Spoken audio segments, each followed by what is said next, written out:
I am Epictetus, a Stoic philosopher who lived in ancient Greece during the 1st century AD. My life was marked by a series of challenges and adverse circumstances that led me to embrace Stoic philosophy as a guide to living a virtuous and serene life. I was born as a slave in Hierapolis, Phrygia, and faced a harsh reality from a young age. I was sold into slavery and ended up in the hands of a man named Epaphroditus, who became my master. Despite my slave status, I discovered that I had the power to control my mind and emotions, something that no one could take away from me. This was the beginning of my quest for wisdom and virtue. For example, as a slave, I encountered humiliations and unjust treatment from my masters. He broke my leg once. Instead of responding with resentment or rebellion, I applied Stoic principles by recognizing that the actions of others were beyond my control. Instead of focusing on the injustice, I focused on how I could cultivate my character and live virtuously, even in the face of adversity. I learned that some things are within my control and others are not.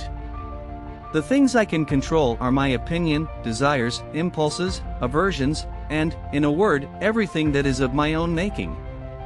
The things that are not in my control include my body, property, reputation, position, and, in a word, everything that is not of my own making. This understanding was fundamental to finding serenity amid adverse circumstances. As I see, when I was a slave, I could not control my state of servitude, but I could control my attitude and response to difficulties.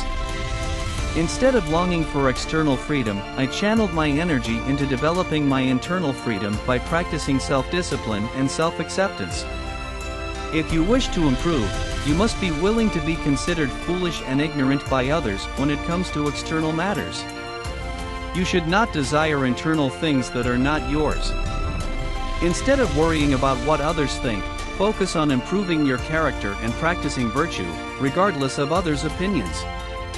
As I shared my Stoic teachings, I was considered an unconventional and eccentric philosopher by some. Nevertheless, I was not perturbed by the judgment of others and continued to teach what I believed to be wise and valuable, focusing my attention on the pursuit of virtue and wisdom.